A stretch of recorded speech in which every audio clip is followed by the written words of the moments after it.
तुम्हारे दर्शन की बेला ये मौसम रास रचाने। जीवन में कभी कभी किसी ऐसे व्यक्ति से मिलना होता है जिससे मिलके एक ऐसा रिश्ता बनता है जिसे कह सकते हैं कि जन्मों जन्मों का रिश्ता बन जाता है। कोई बात होती है जो लगता है कि यार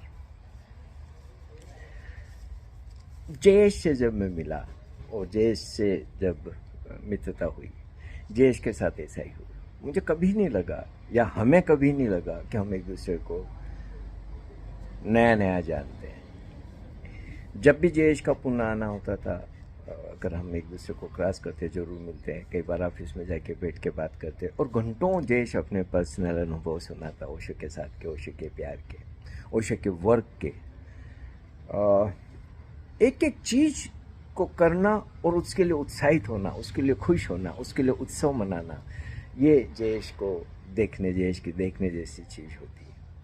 वो पूरे रिजॉर्ट में लैंडस्केपिंग करवाना, बगीचे बनवाना, नई नई बिल्डिंगें बनवाना, जो भी कुछ, और फिर उसको एक एक चीज़ विस्तार से बताता कि कौन सी चीज़ कैसे बनी, क्या क्या क्या किया, और ये और वो सारा कुछ। एक उत्साह, इतना कुछ जयेश के पास होता था ओशो के बारे में सुनाने को कि घंटों सुनते रहो, घंटों सुनाता मन से।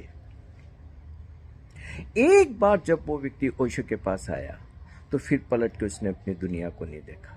सब कुछ उसके लिए ओशो हो गए।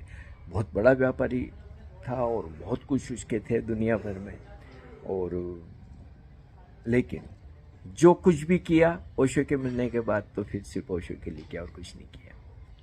ऐसा गजब का एक समर्पित शिष्य, ऐसा एक अद्भुत इंसान, ऐसा एक प्यारा व्यक्ति, ऐसा एक सरल, बेहद सरल व्यक्ति, सहृदय व्यक्ति।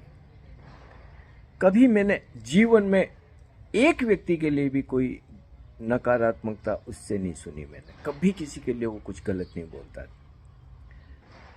चाहे कोई कुछ भी बोले, कुछ भी करे, कुछ भी हो, लेकिन जयेश सबको सम्मान देता। और ओशो के काम को इतना फैलाना पूरी दुनिया के अंदर और रिजॉर्ट को इतना खूबसूरत बनाना, ये जयेश के ही बुद्धि की बात थी, ये जयेश की ही क्षमता थी। इतना आसान नहीं होता है। 2 सप्ताह पहले पता चला कि कैंसर हुआ है और वो लास्ट स्टेज का कैंसर था, तो ज़्यादा समय भी नहीं मिला चीज़ों करने के लिए। लेकिन जयेश जैसा था वैसा ही वो उन 2 सप्ताह में भी रहा, खुश, स्वीकृत और शरीर को पूरी तरीके से जैसा ओशो हमें बता गए देखते हुए, और पूरी मौन, शांति, प्रेम और आनंद के साथ जयेश ने गुड बाय बोल दिया। निश्चित ओशो के वर्क को जैसा जयेश ने संभाला वैसा किसी दूसरे के तो क्षमता की बात नहीं थी, क्योंकि ओशो के शरीर से जाने के बाद ओशो के वर्क को जयेश के काम को हमें इस तरीके से देखना ही होगा, क्योंकि जयेश के पहले तक जितने भी लोगों ने काम किया तब ओशो शरीर में थे, तो पग पग पर ओशो निर्देश देने को उपलब्ध थे, लेकिन जयेश के लिए ये सुविधा नहीं थी।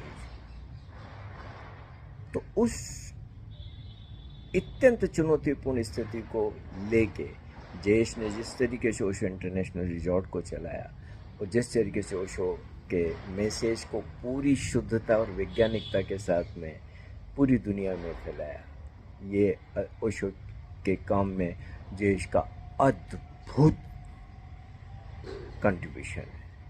मैं किसी को भी जयेश के आसपास भी नहीं रख सकता जिसने इतना काम किया हो ओशो का। यादें बहुत सारी है, बातें बहुत सारी है, बोलता भी रहूँगा, लिखता भी रहूँगा, लेकिन अभी के लिए इतना ही। तुम्हारे दर्शन की बेला ये मौसम रास रचाने का